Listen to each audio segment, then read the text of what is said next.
সুপ্রিয় দর্শক, স্বাগত জানাচ্ছি যে কথা বলতে চাই অনুষ্ঠানের চতুর্থ পর্ব। এবং আমরা আগেই বলেছিলাম গত সপ্তাহেই যখন আমরা রবি সোম মঙ্গলবার অনুষ্ঠানটি করি, এটি শুরু করি, তখন বলেছিলাম যে আমরা সপ্তাহের এই দিনটাতে অর্থাৎ আজ রবি, কাল সোম এবং পরশু মঙ্গলবার, এই 3 দিন আমরা বিএনপি এবং ঐক্যফ্রন্টের ভবিষ্যৎ, করণীয় বা তাদের সার্বিক যে রাজনৈতিক পরিস্থিতি, এইগুলোর নানান দিক আমরা বিশ্লেষণ করব। এবং সেই লক্ষ্যেই আমাদের হচ্ছে আজকের প্রথম, ওই অর্থে আমাদের প্রথম দফা বা প্রথম পর্ব, সেটি হচ্ছে বিএনপি এবং ঐক্যফ্রন্টের ভবিষ্যৎ নিয়ে আমাদের আজকে আলোচনা আমরা শুরু করতে যাচ্ছি। এই আলোচনায় 3 জন অংশ নিচ্ছেন। আমার বাম প্রান্তেই আছেন অধ্যাপক আবুল কাশেম ফজলুল হক, রাষ্ট্রচিন্তক। তার পাশে আছেন বিভুরঞ্জন সরকার, গ্রুপ জয়েন্ট এডিটর, দৈনিক আমাদের নতুন সময়। এবং তার পাশে আছেন মাহবুব কামাল, সহকারী সম্পাদক, দৈনিক যুগান্তর। আমরা এর মধ্যেই বলে রাখি যে একেবারেই অতি সম্প্রতি কথা, যেটি হলো যে মাননীয় প্রধানমন্ত্রী নির্বাচন পরবর্তী বিভিন্ন রাজনৈতিক দলের সাথে আলোচনার জন্য গণভবনে ডেকেছেন, তবে তারিখ নির্ধারণ হয়নি। বলেছেন যে খুব শীঘ্রই তিনি ডাকবেন। আমরা ওবায়দুল কাদেরের বক্তব্যটা শুনে আমরা একটু কথা বলি। যারা সংলাপে এসেছিলেন তাদেরকে আবার নেত্রী সংলাপে আমন্ত্রণ জানাচ্ছেন, গণভবনে দাওয়াত দেবেন, একসঙ্গে সবাইকে দাওয়াত দেওয়া হবে। ঐক্যফ্রন্ট আছে, যুক্তফ্রন্ট আছে, আমাদের 14 দল আছে, জাতীয় পার্টি আছে, এছাড়া অন্যান্য যেসব দল আছে, সবাইকে আমন্ত্রণ জানানো হবে। ঐক্যফ্রন্ট করা ভুল হয়েছে, তো সে ভুল স্বীকার করে এই স্বীকারোক্তিটা অব্যাহত থাকলে দেশবাসী খুশি হবে। জামাত ছাড়া তো বিএনপির কোনো অস্তিত্ব নেই। বিএনপি মানেই জামাত, জামাত মানে বিএনপি। কামাল হোসেন সাহেব জেনে শুনে কেন এত বড় ভুল করলেন, সেটা তাকেই সে ভুলের খেসারত দিতে হবে। এখানে আমাদের কোনো বক্তব্য নেই। দর্শক, আমরা বক্তব্য শুনলাম। এর আগে যুক্ত ফ্রন্টের যে প্রধান ডক্টর কামাল হোসেন বলেছিলেন যে নির্বাচন এবং তত্ত্বাবধায়ক সরকারের বা এই রূপরেখা নিয়ে, ভবিষ্যৎ নির্বাচন নিয়ে সরকারের সাথে তারা সংলাপে আগ্রহী। সম্ভবত সেই সংলাপের কথাটা অন্তত চিন্তা করেই হয়তো আওয়ামী লীগের সাধারণ সম্পাদক ওবায়দুল কাদের এই আহ্বানটি জানিয়েছেন। আমরা এই আহ্বানটা সহ সার্বিক বিএনপির ভবিষ্যৎ, নির্বাচন পরবর্তী, সেটি নিয়ে আমরা কথা বলবো।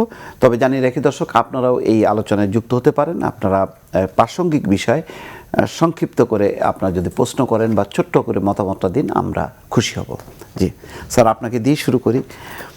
যে আমরা একটা নির্বাচন দেখলাম এবং নির্বাচনের পর যেই পরিস্থিতিটা হয়েছে সেটা হলো যে বিএনপি মাত্র 5টি আসন পেয়েছে, আরেকটি উপনির্বাচন আরেকটি আসন পেয়েছে, ঐক্যফ্রন্ট আরও 2টি, সব মিলে তাদের হলো 6 আর 2 8টি হলো আসন। এই অবস্থায় বিএনপি বা ঐক্যফ্রন্ট সংসদে যোগ দেবে না বলে তারা জানিয়েছে। এখন এই জানানোটার মধ্য দিয়ে আবার প্রধানমন্ত্রী সরকারের পক্ষ থেকেও আহ্বান জানানো হয়েছে যে সংসদে যোগ দেওয়ার জন্য। তো সার্বিক যে পরিস্থিতিটা, বিএনপি একটি নতুন একটা পরিস্থিতির মধ্যে পড়লো, এই পরিস্থিতিটা আপনি কিভাবে ব্যাখ্যা করবেন স্যার? একটা ব্যাপার প্রথমেই বলতে চাই, আমার ধারণা বাংলাদেশের সব দলের রাজনীতির মধ্যেই একটা নবায়ন দরকার।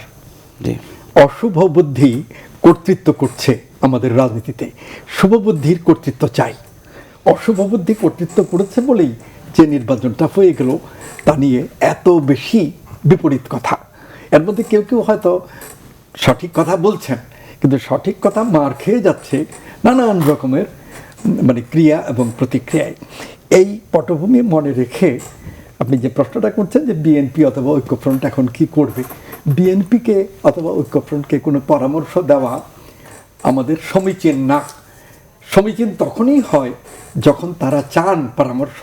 তারা যদি চান যে আমরা যদি বিশ্লেষণ করি তারা কিভাবে স্বাধীনভাবে চিন্তা করেন, যারা দেশ জাতি নিয়ে, আমরা তাদের চিন্তা জানতে চাই এবং তাদের চিন্তা আমরা বিবেচনা করব। কেবল তাহলেই তাদের পরামর্শ দেওয়া যায়। আমরা গায়ে পড়ে তাদের পরামর্শ দেব, তারা কোনো মূল্যই দেবে না এটার। এতে তো মানে দেশের মানুষও বিভ্রান্ত হয় এবং আমরাও কোনো ফল নেই, এই চেষ্টা করে কি হবে। এরকম একটা কথা খুব সাধারণ, এটা মানে রাজনীতিবিদ দরকার হয় না, বুদ্ধিজীবী দরকার হয় না, একজন সাধারণ লোক যিনি খবরের কাগজ পড়েন তিনিও বলবেন যে জামাতে ইসলামীকে নিয়ে বিএনপি যেভাবে এগুচ্ছে এইভাবে উচিত নয় এগুলো। কারণ বিএনপি তো স্পষ্ট করে বলছে না কেন জামাতে ইসলামীকে সঙ্গে রাখছে, জামাতে ইসলামীকে নিয়ে বিএনপি কেন যাচ্ছে এই কথাটা বিএনপির পক্ষ থেকে খুব স্পষ্ট করে বলা হয়নি। অথচ দেশবাসী জানে যে বিএনপি একটা জামাতে ইসলামী একটা যুদ্ধাপরাধী দল, এবং এই যুদ্ধাপরাধী দলকে সঙ্গে নিয়ে গেলে জনসাধারণের চেতনা তাতে আহত হয় এবং তারা এই দলকে সমর্থন দিতে দ্বিধান্বিত হন। এটা জানার পরেও কোনো কথা স্পষ্টভাবে না বলে যাচ্ছে। তো এই ব্যাপারে বিএনপির সিদ্ধান্ত গ্রহণ করা উচিত, আইদার বলা উচিত কেন জামাতে ইসলামীকে তারা এত অপরিহার্য মনে করেন ইত্যাদি, অথবা বলা উচিত যে আমরা আগে নিয়েছি বটে ভবিষ্যতে নেব না, আমরা মনে করি দেশবাসীর চেতনাকে আমরা মানে সম্মান করি। এটা একটা ব্যাপার। দ্বিতীয় হলো আওয়ামী লীগ ক্ষমতায় আছে এবং এতদিনে দীর্ঘদিন ধরে ক্ষমতায় আছে। আওয়ামী লীগের একটা অত্যন্ত সমৃদ্ধ ঐতিহ্য আছে, রাজনৈতিক ঐতিহ্য। তারা সেই পাকিস্তান আমলের রাজনীতি, 6 দফা আন্দোলন, স্বাধীনতা যুদ্ধ, বাংলাদেশ প্রতিষ্ঠা, এই গোটা প্রক্রিয়ার মধ্যে একসময়ে মৌলানা ভাসানীর নেতৃত্বে আওয়ামী লীগ, পরবর্তীকালে আব্দুর রশিদ বিএনপির মধ্যেই যদি আলোচনাটা রাখি এই ধারায় আসছে। কাজেই আওয়ামী লীগের অনেকখানি অ্যাডভান্টেজ আছে, তারা ক্ষমতাসীন থেকে একরকম ভাবে পারে। কিন্তু বিএনপি যেহেতু নানান দিক থেকে বিরোধী দলে আছে এবং সরকারি অ্যাডভান্টেজ পাচ্ছে না, দ্বিতীয়ত বিএনপির ওই রকম সমৃদ্ধ ঐতিহ্যও নাই। কাজেই ঐতিহ্য সৃষ্টি করার জন্য নতুনভাবে চিন্তা করে নতুন রাজনৈতিক বক্তব্য নিয়ে তাদের আসা উচিত। এটা তারা একটা ম্যানিফেস্টো দিয়ে, দলীয় ম্যানিফেস্টো দিয়ে সামনে আনতে পারতো। এটা এখনো পারে, কিন্তু এটা তারা করছে না। আচ্ছা স্যার, আসছি। স্যার যেটা বলছেন যে জামাত আছে বিএনপির সাথে, এটাই কি বিএনপির একমাত্র সমস্যা, না আরও অনেকগুলো সমস্যা আছে যে কারণে তাদের ভবিষ্যৎ রাজনীতিটা বেশ চ্যালেঞ্জের মধ্যে? না, জামাত একটা সমস্যা অবশ্যই, কিন্তু এটাই একমাত্র সমস্যা না, একটা বড় সমস্যা। কিন্তু আরও অনেক সমস্যায় বিএনপি জর্জরিত। যেমন তাদের নেতৃত্বের একটা বড় সমস্যা, দলীয় প্রধান নিজেই কারাগারে আছেন, ওনার অবর্তমানে যাকে ভারপ্রাপ্ত চেয়ারম্যানের দায়িত্ব দেওয়া হয়েছে তিনিও দণ্ডিত এবং বিদেশে অবস্থানরত। ফলে মানে এই বেগম খালেদা জিয়া এবং তারেক রহমান ছাড়া বিএনপি চলবে, এটা বিএনপির যারা কর্মী সমর্থক তাদের ধারণার মধ্যে নাই আর কি। তো ফলে একটা হোঁচট তাদের খেতে হয়েছে। আবার যারা এখন নেতৃত্বে আছে তাদের মধ্যে কোনো একটা ঐক্য বা সংহতি আছে, খুব চিন্তাভাবনা বা কৌশলের নির্ধারণের ক্ষেত্রে, সেটাও আমার মনে হয় না। সেখানে একটা বিভাজন ইত্যাদি আছে, দ্বন্দ্ব আছে আর কি। এটা সব প্রায় বড় দলেরই আছে, কিন্তু বিএনপির মধ্যে বেগম খালেদা জিয়া উপস্থিত থাকলে যেটা প্রশমিত থাকতো, সেটা আমার ধারণা ওনার অবর্তমানে সেটা মাথাচাড়া দিয়ে উঠেছে। বিএনপির আরও সমস্যা হলো যে তারা আসলে কি করতে চায়, কোন লক্ষ্যে পৌঁছতে চায় এবং সেটার জন্য তাদের আসলে কি করণীয়, এইটা নিয়ে তাদের খুব ভালো হোমওয়ার্ক আছে বলে আমার মনে হয় না। তারা একটু কিছুটা ওই যে গদ বাঁধা মাথার মধ্যে আছে, স্টেরিওটাইপ আইডিয়া নিয়ে অগ্রসর হচ্ছে যে সরকার নির্যাতন করবে, মানুষ বিক্ষুব্ধ হবে, মানুষ রাস্তায় নেমে আসবে, আন্দোলন সফল হবে, গণজোয়ার তৈরি, এই যে কতগুলো কথা, এগুলো এখনকার দুনিয়ায় বাস্তবে ঘটা খুব সম্ভব, বিশেষ করে আমাদের মতো দেশে। আমাদের মতো না বলে আমি আমাদের দেশ নির্দিষ্ট করে বলতে চাই এই কারণে যে আমাদের দেশের মানুষের অভিজ্ঞতা হলো আন্দোলনের অভিজ্ঞতা। বাংলাদেশের সৃষ্টি হলো আন্দোলনের মধ্যে দিয়ে, বাংলাদেশ আন্দোলনের ফসল। কিন্তু মানুষের অভিজ্ঞতা হলো আন্দোলনের বিজয় হয়, কিন্তু সেই বিজয় ধরে রাখা যায় না, বিজয় হাতছাড়া হয়ে যায়, বিজয় ছিনতাই হয়ে যায়, বিজয় অন্য পক্ষে চলে যায়। আবার হলো যে নির্বাচনের আগে যে রাজনৈতিক দলগুলো, যে রাজনৈতিক নেতারা যে ধরনের প্রতিশ্রুতি দেন, যে ধরনের অঙ্গীকার করেন, যে ধরনের নীতির কথা বলেন, আদর্শের কথা বলেন, ক্ষমতায় গিয়ে কিন্তু করেন তার বিপরীত আচরণ। এখন মানুষ ধরেন ক্ষমতার পরিবর্তন কখন করবে?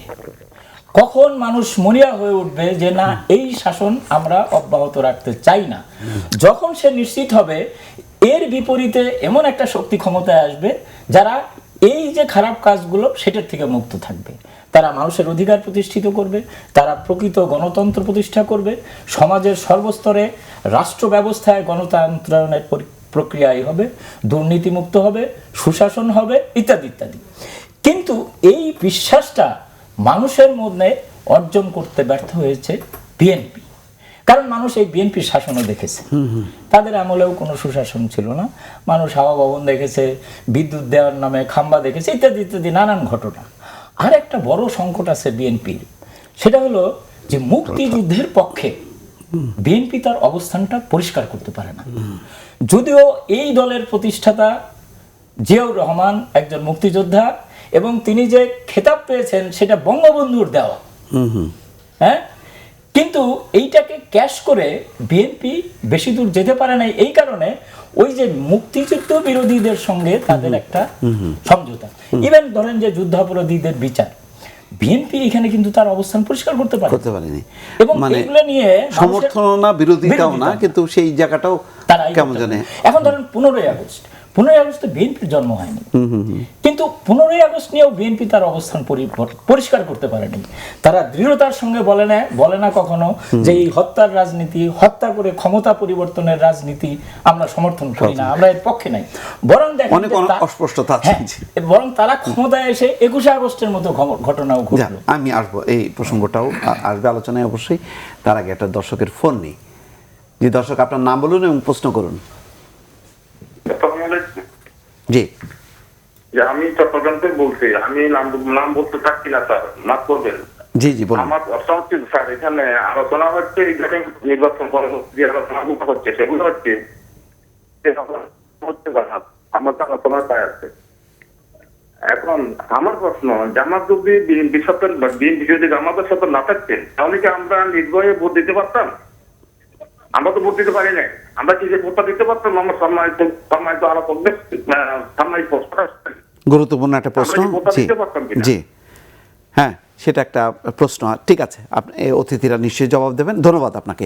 জি, মাহবুব কামাল ভাই, আপনি এই প্রশ্নটার উত্তর দিয়ে আমরা যেটা বলছি যে নির্বাচন পরবর্তী বিএনপি এবং ঐক্যফ্রন্টের ভবিষ্যৎ। এই প্রশ্নের উত্তর একটু পরে দিই। জি, প্রথম কথা হচ্ছে যে বিএনপি নেতৃত্বকে আর বেশি দিন বোকার স্বর্গে বাস করা চলবে না। তারা এখন পর্যন্ত দে আর লিভিং ইন ফুলস প্যারাডাইস। একটা মৌলিক প্রশ্নের উত্তর বিএনপি নেতৃত্বকে সবসময় এখন খুঁজতে হবে, একটা মৌলিক প্রশ্ন। সেটা হচ্ছে এই যে তারা মানুষকে ডাক দিলেন, আন্দোলনের ডাক দিলেন, ভোট কেন্দ্র দখল করতে বললেন, তারপর পাহারা দিতে বললেন, তারপর গণজাগরণের কথা বললেন, তাদের এই আন্দোলনে মানুষ সাড়া দিল না কেন? এটা একটা মৌলিক প্রশ্ন। তারা হয়তো বলবেন যে সরকারের নিপীড়নমূলক ব্যবস্থার কারণে তারা পারেননি। নিপীড়ন কিন্তু সবসময় সরকার বিরোধী দলকে করে এসছে। আইয়ুব করেছে, ইয়াহিয়া করেছে, জিয়া করেছে, এরশাদ করেছে, তারপরেও কিন্তু আন্দোলন হয়েছে। তারা কেন পারেনি? এটা একটা মৌলিক প্রশ্ন। এই প্রশ্নের উত্তর হচ্ছে, প্রথম কথা হচ্ছে যে গণতন্ত্রের যে স্যাংটিটি বা সতীত্ব বা মর্যাদা, যে গণতন্ত্র একটা মহত্তম আদর্শ, এইটা সারা দুনিয়াব্যাপী কিন্তু এই ধারণাটা একটু ম্লান হয়ে আসতেছে সারা দুনিয়াব্যাপী। এখন সাধারণ মানুষ দেখে যে গণতন্ত্রটা হলো বিরোধী দলের জন্য অপরিহার্য, সরকারের জন্য অপরিহার্য না, আমাদের জন্য অপরিহার্য না। আমাদের জন্য অপরিহার্য হচ্ছে যে আমরা খেয়ে পরে বেঁচে আছি কিনা, আমাদের সুখ স্বাচ্ছন্দ্য আছে কিনা, এইটা হচ্ছে সাধারণ মানুষের ইয়ে। সেই কারণে ডক্টর কামাল হোসেন যতই বলুক না কেন, আপনারা রাষ্ট্রের মালিক, আপনারাই সব, তারা মালিক হইতে চায় নাই। তারা ভেবেছে যে আমার সুখ স্বাচ্ছন্দ্যে, আমার ভোটে যে নির্বাচিত হবে সে কি আমার কথা বলবে, এইটা তাদের কাছে প্রশ্ন ছিল। দ্বিতীয় কারণ হচ্ছে সমাজে ইতিমধ্যেই কিন্তু নানা রকমের পরিবর্তন হয়ে গেছে, যেটা বিএনপি নেতৃত্ব খেয়াল করেনি। দেখেন, হরতাল কিন্তু অচল হয়ে গেছে, হরতাল কিন্তু এখন আর হয় না। মানুষ এখন আত্মকেন্দ্রিক হয়ে গেছে। ফেসবুক এই আত্মকেন্দ্রিকতার একটা বড় কারণ। দেখবেন রামপালের বিরুদ্ধে লাখ লাখ লাইক পড়েছে, কিন্তু যখন আনু মোহাম্মদরা রাস্তায় নেমেছে মানুষ কিন্তু নামে নাই। অর্থাৎ মানুষ কিন্তু এক একটা আইল্যান্ডে বাস করতেছে, এক একটা দ্বীপে বাস করতেছে। এই জিনিসটা বিএনপি নেতৃত্ব বুঝতে পারছে না। 3 নম্বর হচ্ছে গত 10 বছর 12 বছরে বিএনপি নেতৃত্ব এমন কোনো প্রো পিপুল দাবি দেওয়া নিয়ে রাস্তায় নামেনি যে কারণে মনে করতে পারে মানুষ যে তাদের সঙ্গে আমাদের যাওয়া উচিত। যেমন ধরেন কনস্টিটিউশনাল বডি কয়টা আছে? 7-8টা আছে। আপনার নির্বাচন commission, human right commission, anti corruption, তারপর পাবলিক সার্ভিস, এরকম 7-8টা আছে।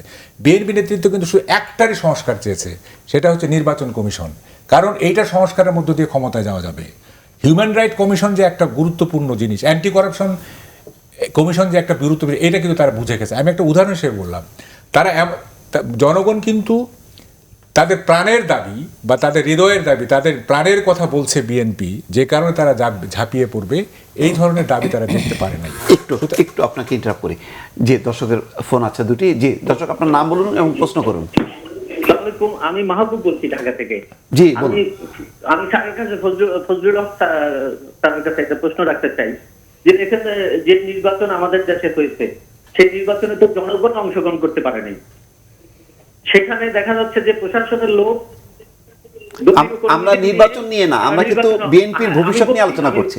আমি বলছি স্যার, জি, যেহেতু যদি জনগণ নির্বাচনে অংশগ্রহণ করতে না পারে, তাহলে কোন দলের করণীয় কি, বা করলে তারা যত সুন্দর কাজই করুক না কেন, যত ভালো সিদ্ধান্ত নিক না কেন, সেটা তো প্রতিফলন ঘটবে না। সুতরাং জনগণকে তাদের ভোটাধিকার প্রয়োগ করার পরিবেশ আগে নিশ্চিত করতে হবে।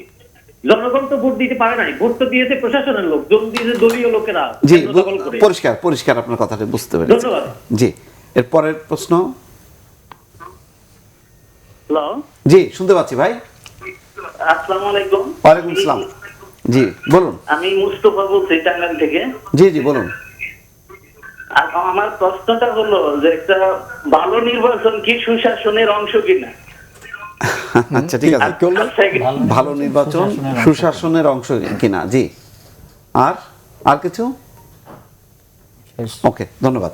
আচ্ছা, আমি যেটা বলছিলাম, স্যার আপনি প্রশ্নটা একটু মনে রেখেন। আপনার কাছে মনে আছে। হ্যাঁ, তো এখন তাহলে কি করা? এই যে তাদের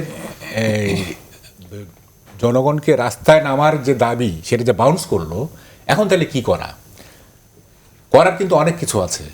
যেমন ধরেন, সিমিলার বলবো না, এর চেয়ে কঠিন পরিস্থিতি কিন্তু আওয়ামী লীগকে মোকাবেলা করতে হয়েছে বঙ্গবন্ধু হত্যার পরে। এখন তো আমরা খালেদা জিয়ার নাম বলতে পারতেছি, তারেক রহমানের কথা বলতে পারতেছি, বিএনপির কথা বলতে পারতেছি, এই যে লোক ফোন করে এত কথা বলতেছে, তখন কিন্তু বঙ্গবন্ধুর নামটা পর্যন্ত নেয়া সম্ভব ছিল না। এর চেয়ে কঠিন পরিস্থিতি, সেই পরিস্থিতি কিন্তু আওয়ামী লীগ ওভারকাম করেছে। 79 ইলেকশনে সেই অবস্থাতে তার নির্বাচনে অংশগ্রহণ করে 39টা সিট পেয়েছে। তারপর আস্তে ধীরে ধীরে ধীরে ধীরে সার্ভাইভ করে 96-এ আবার তারা ক্ষমতায় গেছে।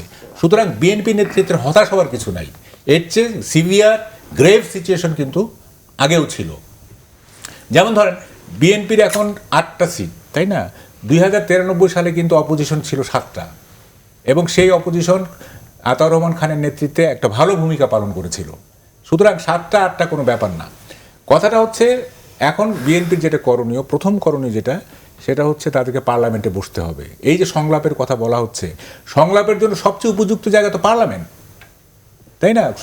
তাহলে তাদেরকে পার্লামেন্টে বসতে হবে এবং কার্যকর বিরোধী দলের ভূমিকা পালন করতে হবে। 2 নম্বর হচ্ছে, সামনে উপজেলা ইলেকশন।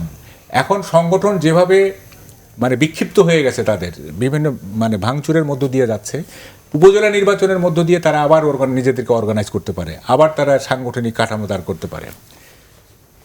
আরেকটা হচ্ছে, যেটা বিভুদা বললেন, নেতৃত্বের সংকট, এইটা কাটিয়ে উঠতে হবে। প্রবাসী নেতৃত্ব দিয়ে কিন্তু দেশীয় রাজনীতি হবে না, এইটা কিন্তু আমাদেরকে বুঝতে হবে। যেমন ধরেন, পেট্রোল বোমার আন্দোলন যখন বিএনপি করছিল, এই নির্দেশগুলি কিন্তু আসতেছিল লন্ডন থেকে। উনি কিন্তু লন্ডনে বসে বুঝতে পারেননি যে আসলে এই জিনিসগুলো মানুষ নিচ্ছে না, এবং সেই পেট্রোল বোমার আন্দোলন কিন্তু বিএনপিকে আজকে এই করুণ দশায় নিয়ে এসেছে। কারণ সেই আন্দোলন যদি না হতো, তাহলে কিন্তু এতগুলি মামলা হতো না, তাই না? তাহলে ওইটার ক্ষেত্রে খেসারত দিতে হচ্ছে। কিন্তু আপনার প্রথম আলোর একটা রিপোর্টে দেখা যায় যে সেপ্টেম্বর মাসে অসংখ্য মামলা, 567টা মামলা, 90টা নাশকতা। না, মামলা করার যে মজা, সেটা তো গভর্নমেন্ট পেয়ে গেছে। যখন আপনি তখন যে মামলাগুলি করলেন, তখন দেখলেন যে মামলা করলে তো লোকজন, বিএনপির লোকজন এলাকায় থাকতে পারে না, কাজ করতে পারে না। হ্যাঁ, তাই তো ভালো সুবিধা, তাহলে মামলা করে তাদেরকে জব্দ করি। একটা নেশায় পেয়ে গেল, তো একটা মজা পেয়ে গেল তো গভর্নমেন্ট। আচ্ছা, এখন আরেকটি যেটা কথা সেটা হচ্ছে যে জামাতের সঙ্গ ত্যাগ করা, এইটা অবশ্যই করতে হবে, কারণ এই যুগে ধর্মভিত্তিক রাজনীতি কিন্তু চলবে না। দেখেন আল্লামা শফি যে কথাটা বলছিল গতকাল না পরশুদিন, এই যে মেয়েদেরকে স্কুলে মানুষ কিন্তু হাসাহাসি করে, মানুষ হাসতেছে যে এই গ্রেড ব্যাটা কি বলে 4-5 এর বেশি পড়া হ্যাঁ যাবে না। কি বলে এইসব। এখন বেগম ডাক্তার দেখাইতে হবে এবার নারী, তো 4-5 পাস করে ডাক্তার হবে কিভাবে? মানে বেগম রোকেয়ার যুগ তো পার হয়ে এসেছি আমরা, তাই না? এখন ধর্মভিত্তিক রাজনীতির কোনো মানে বেল নাই, এই যে বলে যে বেল জামিন নাই। এবং ধর্মটা যে শুধুমাত্র ব্যক্তিগত জীবনে আচার্য বিষয়, এটাকে রাজনীতির মাঠে টেনে নেওয়া উচিত না, এই বোধটা বিএনপি নেতৃত্বকে আনতে হবে। এবং এইখান থেকে কিন্তু মুক্তিযুদ্ধের চেতনা আসবে। মুক্তিযুদ্ধের চেতনা কিন্তু পরে, আগে জামাতের সঙ্গ ত্যাগ করতে হবে। জামাতের সঙ্গ ত্যাগ করলে কিন্তু অটোমেটিক্যালি আপনার সাইকিতে, আপনার মনস্তত্ত্বে একটা জিনিস আসবে যে ধর্মভিত্তিক রাজনীতি যেহেতু নাই, সেহেতু ধীরে ধীরে ধীরে ধীরে, কারণ বিভূদা যেটা বললেন সেইটা একটু সমস্যা আছে। মানে প্রো লিবারেশন বা কি বলে যে বিএনপি রাজনীতি কিন্তু প্রতিষ্ঠিত হয়েছে অ্যান্টি আওয়ামী লীগ সেন্টিমেন্টকে কেন্দ্র করে, অ্যান্টি আওয়ামী লীগ ফোর্স হিসাবে কিন্তু বিএনপির জন্ম হয়েছে। সুতরাং ওই অ্যান্টি আওয়ামী লীগ এলিমেন্ট যদি না থাকে তাহলে কিন্তু বিএনপি নামে সংগঠনই থাকে না। সুতরাং বিএনপিকে রাখতে গেলে ওই সেন্টিমেন্টকে মানে কাজে লাগাইতে হবে। এবং এইখান থেকে যতদূর সম্ভব ধর্মভিত্তিক যে সেন্টিমেন্ট এবং প্রো পাকিস্তানি যে এলিমেন্ট, এটা যতদূর সম্ভব এটা এলিমিনেট করতে হবে। হ্যাঁ, তাইলেই বিএনপি একটা যথার্থ কার্যকর মানে প্রতিষ্ঠান হিসেবে। আপনার একটা প্রশ্নের উত্তর দিতে চাইছিলেন। হ্যাঁ, কোনটা যেন সেটা? যদি ভোট দিতে না পারবে, যদি কি বলে জামাত না থাকলে, যদি জামাত না থাকতো তাহলে কি ভোট ভোটটা দিতে দেওয়া পারতো যেত? কিনা মানুষ? না, জামাত না থাকলে এই মানে ভোটের সিনারিও যা আমরা দেখছি তার যে খুব বেশি পরিবর্তন হতে আমি মনে করি না। জামাত না থাকলেও যে সিনারিও আমরা দেখেছি, কারণ ওইটা জামাতটা একটা মানে রাজনৈতিক, এটা কি বলে ট্রাম্প কার্ড। হ্যাঁ, এটাকে বিভিন্নভাবে ট্রাম্প কার্ড হিসেবে আওয়ামী লীগ ব্যবহার করে। জামাত না থাকলেও এই একই সিনারিও। স্যার কি মনে করেন? একই যে প্রশ্নগুলো করা হয়েছে তার জবাব কিছুটা আমাদের তিনজনেরই আগের কথার মধ্য দিয়ে এসে গেছে। একটা ব্যাপার হলো, আপনার কাছে প্রশ্ন ছিল, এটা কি উত্তর আমার দেবেন? কাছে প্রশ্ন ছিল যেটা, সেটা সংক্ষেপে এই যে নির্বাচনটা হয়ে গেল সেখানে কি লোকে ভোট দিতে পেরেছে? এটা তো ভোটারবিহীন নির্বাচন। 2 নম্বর হলো যে নির্যাতন ছিল বিএনপির উপরে, এইরকম নির্যাতন ফেস করে বিএনপি উঠবে কি করে? তো প্রথম প্রশ্নের উত্তর বিভিন্ন চ্যানেলে এবং দৈনিক পত্রিকায়, সভা সমিতিতে এত বেশি বলা হয়েছে এবং লোকমুখে এত বেশি চালু আছে, এই সম্পর্কে একটা কথা বললেই হয় যে নির্বাচন ঠিক মতো হয়নি। স্যার এখানে রাখেন, আপনার কাছে আর একটা বিরতি নিয়ে, দর্শক একটা ছোট্ট বিরতি নিয়ে ফিরছি, সঙ্গেই থাকুন।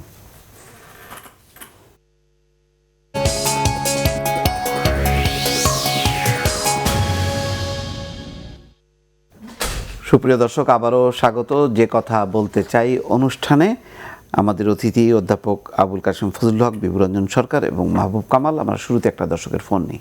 জি দর্শক, জি দর্শক প্রশ্ন করুন, প্রশ্ন করুন। ওয়ালাইকুম আসসালাম। হ্যালো, জি শুনতে পাচ্ছি, বলুন। জি জি, আমি দুবাই থেকে বলছিলাম। জি আচ্ছা, জি বলুন। জি জি ভাই, ভালো আছেন? জি আলহামদুলিল্লাহ আছি। জি, আমি প্রশ্ন করতে চাচ্ছি এটাই যে প্রধান বিরোধী দল বিএনপি বাংলাদেশে, তো বিএনপি যদি না থাকে, বিএনপি যদি ধ্বংস হয়ে যায়, ওইটা বাংলাদেশের জন্য কতটুকু উপকার হবে, কতটুকু ভালো হবে? দেশটা কি একদলীয় দিকে অথবা স্বৈরতন্ত্রের দিকে চলে যায় নাকি? জি এটাই প্রশ্ন করতে চাচ্ছি। বুঝতে পারছি, জি ধন্যবাদ। জি জি, আরেকটা প্রশ্ন করা যাবে? জি বলুন বলুন।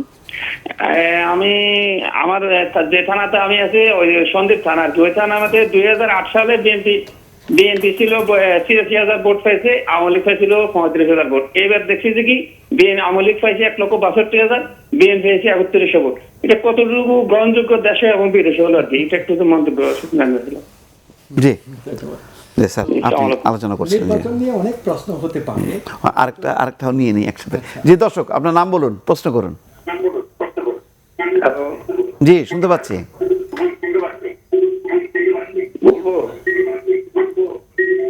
জি প্রশ্ন করুন, টিভির ভলিউমটা একটু কমিয়ে প্রশ্ন করুন।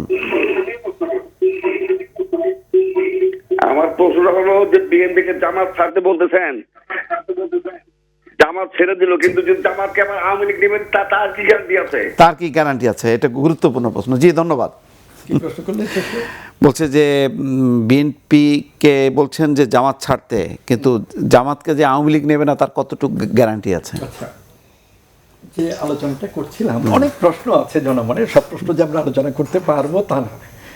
একটা কথা হলো, নির্বাচন সুষ্ঠু হয়নি, নির্বাচন অবাধ হয়নি, নির্বাচন নিরপেক্ষ হয়নি। এই সুষ্ঠু অবাধ নিরপেক্ষ নির্বাচন, এই কথাটা 1980-র দশক থেকে ক্রমাগত দাবি করা হয়েছে, এবং এর মধ্যে যেসব নির্বাচন হয়েছে প্রত্যেকটাই প্রশ্নবিদ্ধ, বিতর্কিত। এই 1991 সনের নির্বাচনও প্রশ্নবিদ্ধ, বিতর্কিত। আওয়ামী লীগ সেটা মেনে নেয়নি, তারপরে এক সময়ে পার্লামেন্টে যোগদান করেছে, তারপরে অল্প দিনের মধ্যে, বছর দুই পরে পার্লামেন্ট থেকে বেরিয়ে আসছে। তো সেই সব কথায় যাওয়ার সুযোগ আছে। 1988 সনে একটা নির্বাচন হয়েছে, ভোটারবিহীন নির্বাচন, সব পত্রিকায়, সব মিডিয়ায়, আন্তর্জাতিক জাতীয় বলছে। 1996 সনে প্রথম যে নির্বাচনটা হয়, এটাও ভোটারবিহীন, সর্বত্র স্বীকৃত এবং আলোচিত। তারপরে 2014 সালে যে নির্বাচন হয়েছে, এটা নিয়ে আমাদের জীবনের অভিজ্ঞতা আছে, এটাও কোনো নির্বাচন হয়নি। আর এই সব নির্বাচনের ধারাবাহিকতাই তো আজকে 2018 সালের নির্বাচন হলো। হঠাৎ করে নির্বাচন ভালো হয়ে যেতে পারে, অবাধ, সুষ্ঠু, নিরপেক্ষ, এই তিনটা কথার একটাও এই নির্বাচন সম্পর্কে প্রযোজ্য নয়, যদিও এর আগের 30 বছর ধরে এই দাবি তোলা হয়েছে। একটা শর্ত পূরণ হয়েছে, এটা হলো সব দলের অংশগ্রহণের নির্বাচন। আগের বার বিএনপি যোগদান করেনি, এবার আগের থেকে বোঝা গেছে যে বিএনপি যোগদান করবে, এবং বিএনপি যোগদান করেছে। বিএনপির কতগুলো দাবি ছিল, তারা আলোচনা বৈঠকে সেগুলো তুলেছে। এর মধ্যে একমাত্র নির্বাচন উপলক্ষে শেষ মুহূর্তে সেনাবাহিনী দেওয়া ছাড়া আর কোনোটাই তো পূরণ হয়নি। এইরকম অনেক ব্যাপার আছে। দ্বিতীয় হলো, যে কথাটা বলেছেন প্রশ্নকর্তা, যে যেভাবে বিএনপির উপরে নির্যাতন করা হয়েছে, তাতে বিএনপির দাঁড়াবার উপায় ছিল কি? সেই কথাটা প্রাথমিকভাবে ঠিক, যে আমরা যদি লিখি যে মির্জা ফখরুল ইসলাম আলমগীরের সম্পর্কে পত্রিকায় বিভিন্ন সময়ে বিভিন্ন খবর বেরিয়েছে। প্রথমে খবর বেরিয়েছে যে 78টার মামলা, এক সময়ে খবর বেরিয়েছে 120টা মামলা। তো এই রকম মামলার দৃষ্টান্ত আমাদের দেশে ব্রিটিশ আমলে, পাকিস্তান আমলে, বাংলাদেশ আমলে কখনো কোনো সরকারের আমলে ছিল না। দুই, কেবল মির্জা ফখরুল ইসলাম আলমগীর না, এই যে মাহফুজা নাম একজন সাংবাদিক, ডেইলি স্টার পত্রিকার, তার বিরুদ্ধে 78টা মামলা দেওয়া হয়েছিল। এইরকম দৃষ্টান্ত ব্রিটিশ আমলে, পাকিস্তান আমলে বর্তমানে নেই। আরও স্থানে স্থানে ছোট বড় অনেক রাজনৈতিক কর্মীর উপরে যেভাবে মামলা দেওয়া হয়েছে, ইট ইজ আনপ্রেসিডেন্টেড। গোটা পৃথিবীর ইতিহাসে এরকম আছে কিনা সন্দেহ।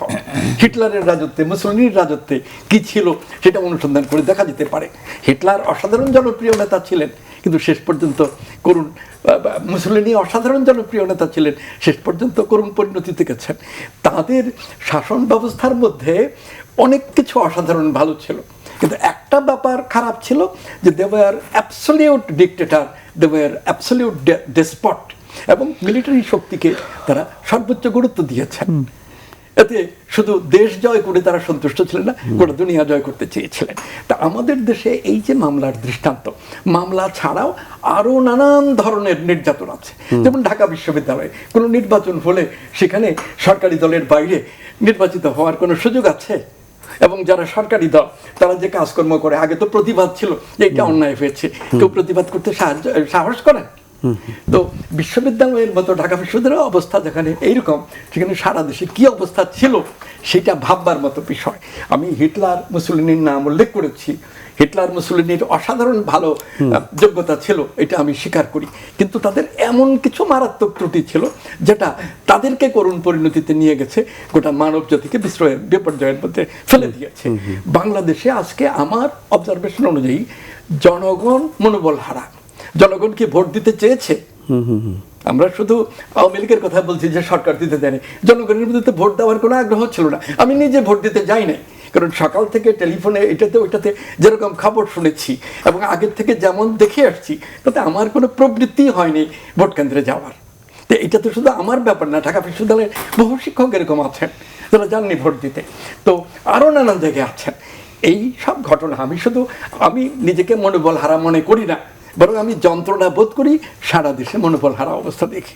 জনগণের মধ্যে তো ভোট দেওয়ার কোনো আগ্রহ ছিল বলে মনে হয় না। হ্যাঁ, ভোট দেওয়ার আগ্রহ ছিল, আওয়ামী লীগের যারা কর্মী নেতা তারা ভোট দেওয়ার আগ্রহ ছিল, তারা ভোট দিয়েছেন, তাদের সংখ্যা কম না, বেশ বড়।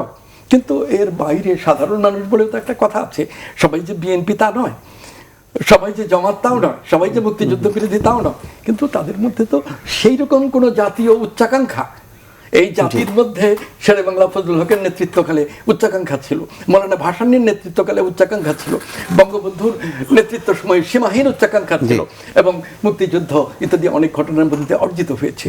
আজকে তো দেশবাসীকে নিস্পৃহ, নিস্পন্দ, হতাশ, মনোবল হারা রেখে যে আমরা দেখছি শক্তি সরকারের, এই শক্তি দেখে তো আমার ভয় হয়, এটা কি হিটলারের পরিণতির দিকে আমরা যাচ্ছি? মুসলিমের পরিণতি, যেটা একেবারেই আমাদের ডিজায়ারেবল না। জি অবশ্যই, এক দর্শকের ফোন আছে। জি দর্শক, আপনার নাম বলুন এবং প্রশ্ন করুন। জি, আসসালামু আলাইকুম। ওয়ালাইকুম আসসালাম। আমি মিরপুর থেকে বলছিলাম। জি বলুন। আমার প্রশ্ন হচ্ছে, জামাতকে যে নিষিদ্ধ কথা বলা হচ্ছে বা জামাতকে ডক্টর কামাল হোসেন সাহেব বাদ দেওয়ার কথা বলতেছে, তো আমরা জানি যে গত উপজেলায় নির্বাচনে জামাত ইসলামী প্রায় 39টা উপজেলাতে নির্বাচিত হয়েছে। তো মানুষ যদি জামাত ইসলামীকে পছন্দ করে, যারা পছন্দ করে, আপনারা বলতেছেন যে আপনারা আবার অনেকে বলতেছেন নিষিদ্ধ করার জন্য, তো জামাতের কোনো অপরাধ থাকলে ওইটার বিচার করা হইতে পারে। আমি কথা বলবো আমার যদি কারো যদি আদর্শ মানে পছন্দ হয়ে থাকে জাতীয়তাবাদ, আমার পছন্দ কেন ইসলামী ভাবধারা হইতে পারবে না? না, নিষিদ্ধ কথা কিন্তু এই আলোচনায় আসেনি এখনো। যাক, তবে রাজনৈতিক মহলে একটা দাবি আছে, কেউ কেউ করছে। আমি বলবো, এই প্রশ্নের একটু উত্তর দিতে চাই। আমি একটু কথা বলবো এটা। আচ্ছা ঠিক আছে, ধন্যবাদ। জি, আমি এই যে জামাতে ইসলামী সম্পর্কে প্রশ্ন, জামাতে ইসলামীর ব্যাপারটা ঐতিহাসিক ধারাবাহিকতার মধ্যে অবশ্য দেখতে হবে, তা নিয়ে ভুল হবে। 1971 সনের 11ই ডিসেম্বর তৎকালীন বাংলাদেশ সরকার, যার প্রধানমন্ত্রী ছিলেন তাজউদ্দিন, তিনি রেডিওতে ঘোষণা করেছিলেন এবং লিখিত আদেশ জারি করেছিলেন সেই সরকার যে বাংলাদেশ হানাদার বাহিনী মুক্ত হতে যাচ্ছে, হানাদার বাহিনী আর বেশি দিন টিকতে পারবে না, তারা পরাজিত হবে। এই অবস্থায় আমাদের সরকার সিদ্ধান্ত নিয়েছে বাংলাদেশে 4টা রাজনৈতিক দল নিষিদ্ধ থাকবে। 1 মুসলিম লীগ, 2 নাজামে ইসলাম, 3 জামাতে ইসলামী, 4 পাকিস্তান ডেমোক্রেটিক পার্টি, যেটার প্রধান ছিলেন নুরুল আমিন। আপনারা এই যে 15 খণ্ডে বাংলাদেশের স্বাধীনতা যুদ্ধের দলিলপত্র, তাতে এইটা পাবেন নিশ্চিত, কোনো সন্দেহ নাই। আর চ্যালেঞ্জ, এই যে নিষেধাজ্ঞা, এদেরকে ধর্মের কারণে নিষিদ্ধ করেনি, নিষিদ্ধ করেছে আগাগোড়া এরা বাংলাদেশ প্রতিষ্ঠার প্রক্রিয়ায় বিরোধিতা করেছে, লিখিত জায়গায় পাওয়া যাবে। দ্বিতীয়, যুদ্ধকালীন প্রায় 9 মাস এরা হানাদার বাহিনীর সহায়তা করে নানা রকম মানে গণহত্যা থেকে আরম্ভ করে নানা অপকর্মে ঢুকতে, এই কারণে এই 4টা দলকে নিষিদ্ধ করেছে। এই নিষেধাজ্ঞা 72-এর সংবিধানে রাখা হয় না। আমি যদি ভুল বলি কেউ সংশোধন করে দেবেন, টেলিভিশনে লক্ষ লোকের এটা শুনছেন প্রোগ্রাম। 72-এর সংবিধানে কি করা হলো, ধর্মভিত্তিক রাজনৈতিক দল নিষিদ্ধ, এই জাতীয় একটা কথা লেখা হলো। তো যুদ্ধাপরাধী দল নিষিদ্ধ হওয়া, অপকর্ম করার জন্য, গণহত্যার জন্য নিষিদ্ধ হওয়া, বাংলাদেশ প্রতিষ্ঠার প্রক্রিয়ায় বিরোধিতার জন্য নিষিদ্ধ হওয়া একটা দল, আর ধর্মভিত্তিক বলে একটা দল নিষিদ্ধ হওয়া, এর মধ্যে আকাশ পাতাল তফাৎ আছে। এবং 72-এর সংবিধান হওয়ার সময় থেকেই এটা নিয়ে নানা রকম তর্ক বিতর্ক হয়েছে। রাজশাহী বিশ্ববিদ্যালয়ে তখন ধর্ম নিরপেক্ষতা এই নামে একটা সেমিনার করেছিলেন প্রফেসর আলী আনোয়ার, তিনি মারা গেছেন, তার নেতৃত্বে অনেক শিক্ষক ছিলেন। সেখানে এইসব বিষয়ে আলোচনা হয়েছে, ধর্ম নিরপেক্ষতার সঙ্গে ধর্মীয় দল নিষিদ্ধ। এবং সেখানেও দেখা গেছে যে তর্ক বিতর্ক তো ছিল, যারা বিতর্ক উত্থাপন করেছেন তারা সংখ্যায় কম, দুর্বল। কিন্তু ওই যে বঙ্গবন্ধু একটা কথা বলেছিলেন, আমাদের বিরুদ্ধে মত যদি কেউ প্রকাশ করেন তিনি একজনও হন, কিন্তু তিনি যদি ন্যায়সঙ্গত কথা বলেন আমরা সেটা মেনে নেব। এই মনোভাব তো তখন আমরা প্রদর্শন করিনি, আমরা তীব্রভাবে চলছি। আচ্ছা, দ্বিতীয় কথা হলো এই ধর্ম নিরপেক্ষ মানে তা আনা, এটা বিতর্কিত থাকছে। ওই যে রাজশাহী বিশ্ববিদ্যালয়ের কথা বললাম, আরো অজস্র দৃষ্টান্ত। আমাদের বামপন্থী দলগুলো উগ্রতার সঙ্গে প্রবলভাবে বলছে তখন বক্তৃতা বিবৃতিতে যে ধর্ম নিরপেক্ষ হতে গেলে নাস্তিক হতে হবে।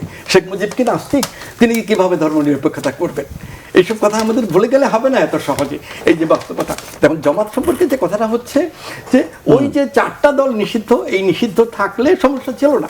এবং এই 4 দলের মধ্যে বদরুদ্দোজা চৌধুরীর সঙ্গে এই মুসলিম লীগ তো এইবার এই যে কি হলো সংলাপ হলো, সেখানেও গেছে, মুসলিম লীগ গেছে, তো মুসলিম লীগ বেশি অপরাধী ছিল না জামাত বেশি এটা অপরাধী কোন ছিল? মুসলিম লীগ?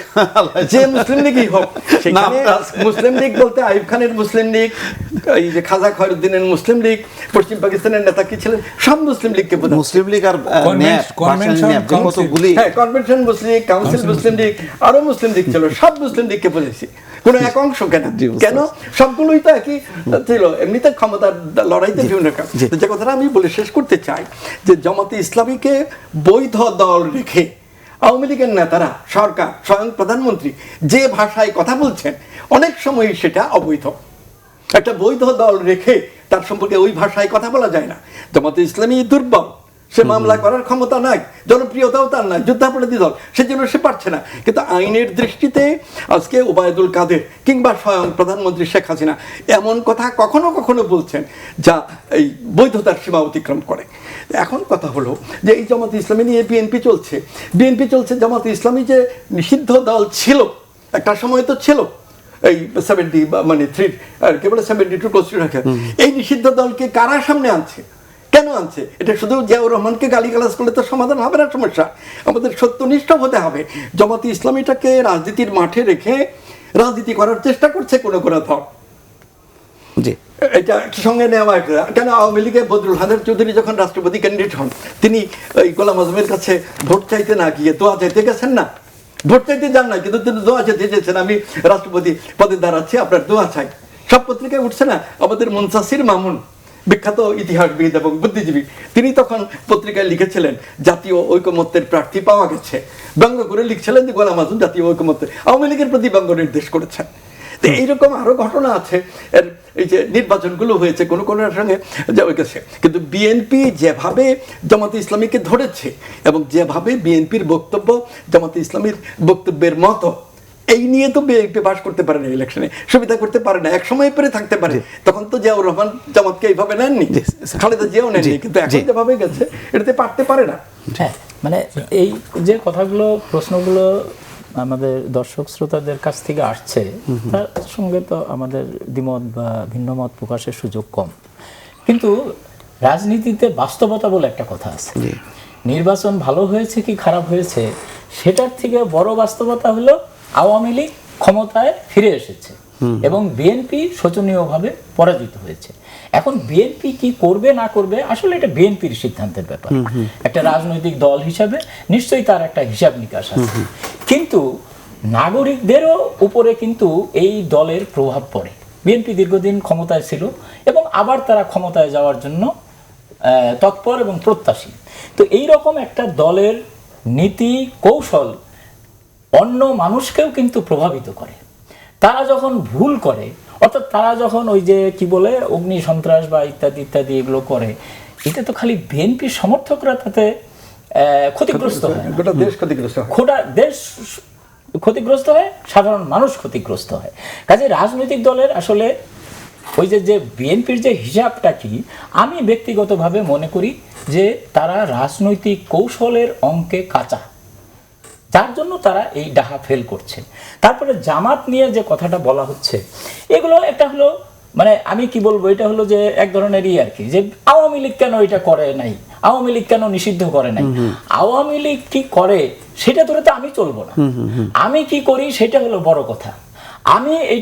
আমি তোমাকে নেব না, তোমাকে কে নিচ্ছে সেটা তখন আমরা ধরবো যে তাহলে এইটা হলো মানে তারাও অপরাধী, কিন্তু ওরা কি করলো সেটা দেখে আমি করবো তা তো না। এখন ধরেন কেউ বলবে যে বিএনপি এরকম দুর্বল অবস্থায়, বিএনপি খারাপ অবস্থায়, বিএনপির বিরুদ্ধে বলার কি আছে? বলার হলো এই কারণেই যে ওই যে আমি আগে বললাম যেটা, যে একটা বড় রাজনৈতিক দলের সিদ্ধান্ত সমস্ত নাগরিকদেরই মধ্যে অভিঘাত তৈরি করে আর কি। সেই অভিঘাতটা যাতে খারাপ না হয় সেই চেষ্টা বিএনপির থাকা উচিত। আমি নিজে ব্যক্তিগতভাবে এটা মনে করি যে বিএনপি একটা বড় দল এই অর্থে যে তার একটা বড় সমর্থক গোষ্ঠী আছে, এবং মাহবুব কামাল যেটা বলেছেন যে বিএনপির রাজনীতিটা ছিল মূলত, উনি বলেছেন আওয়ামী লীগ বিরোধিতা, আমি তার সঙ্গে যুক্ত করতে চাই ভারত বিরোধিতা। এই দুটো মিলে হলো বিএনপির ছিল মেইনই আর কি। আর বিএনপিটা হলো যে একটা সংহত ঐক্যবদ্ধ শক্তি না, এটা হলো যে বলে না যে নানান বাগান থেকে নানা ধরনের ফুল এনে আপনি একটা মালা মালা তৈরি। গাঁথলেন। দলছুট। দলছুট সুবিধাবাদী বা ভালোও আছে এর মধ্যে, ভালো হয়তো। আছে, কিন্তু হ্যাঁ, দলছুট দলছুট, ব্যাপারটা ঠিক। হ্যাঁ। এবং এইটাকে একটা আন্দোলনের দল বলা যাবে না।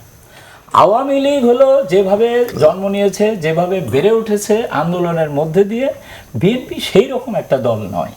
ফলে আন্দোলনে বিএনপি কাঁচা, কিন্তু বিএনপি সেটা মানতে চায় না।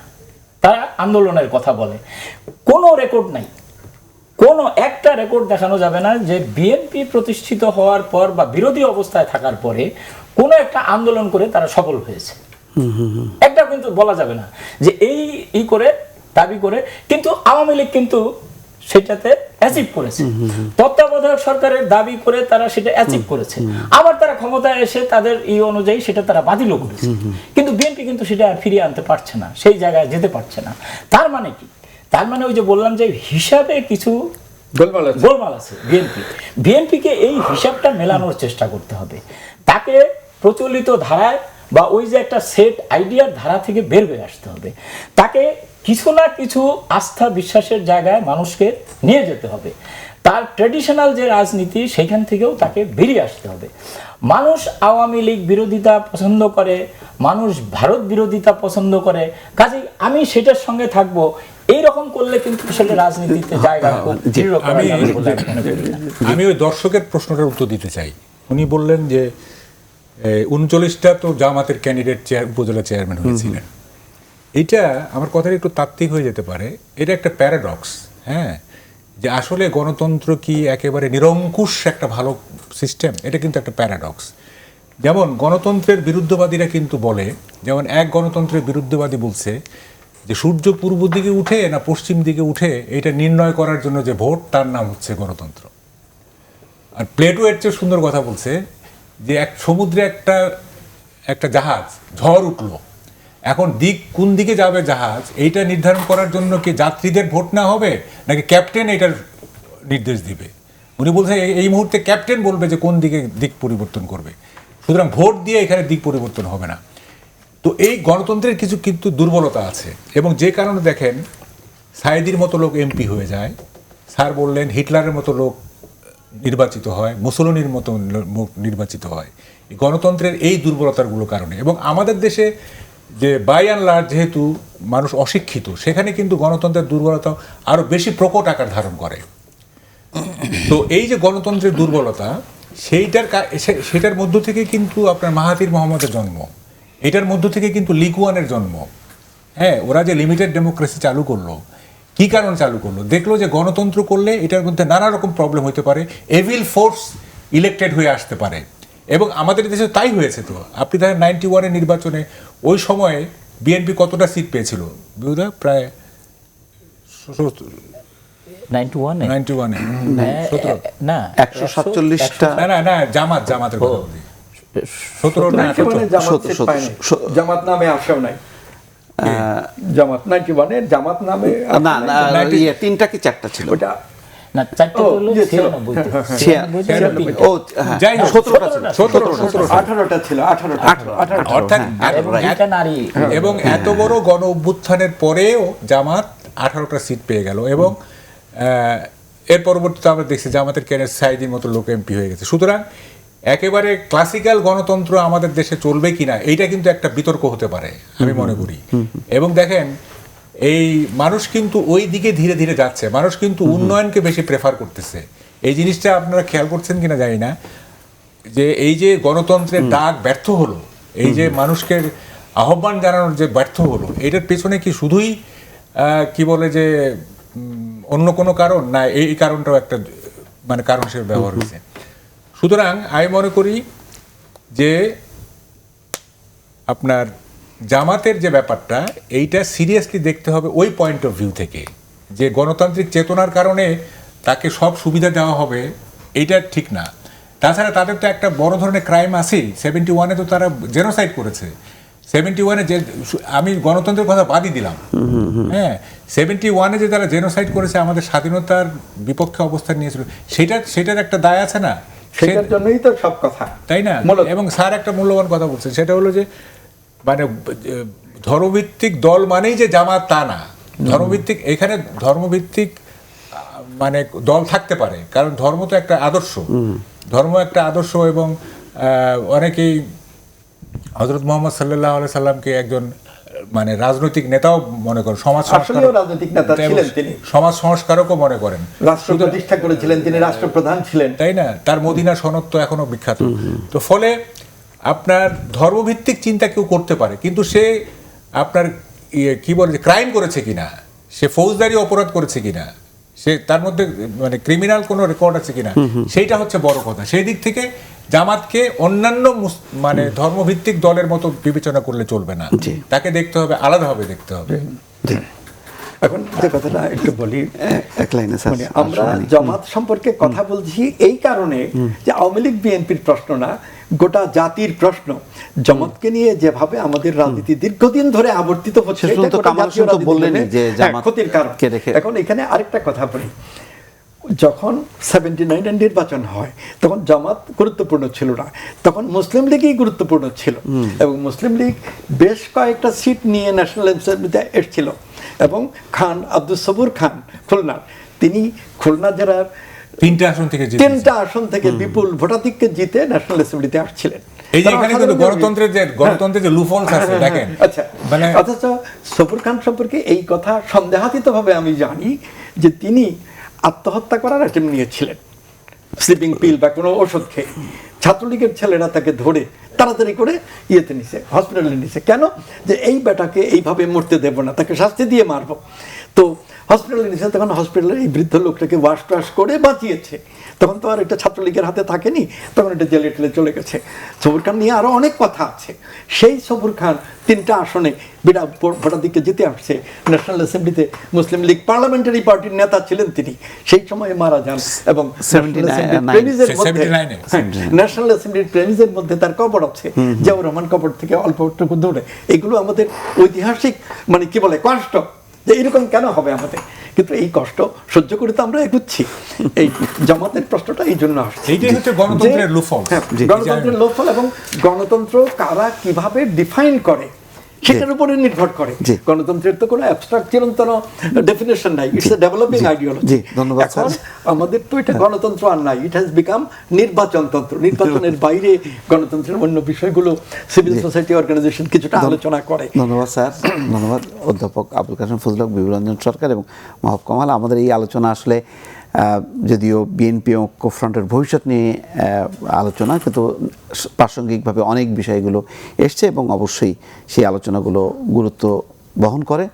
দর্শক, আমরা এই আলোচনা অব্যাহত রাখবো আগামীকালও, এবং একই সময় 6টা 20, এবং আমাদের আজকের যে আলোচনাটা সেটি আপনারা দেখতে পারবেন আজ রাত 2টার সময়। সেটিও দেখার আমন্ত্রণ জানিয়ে শেষ করছি।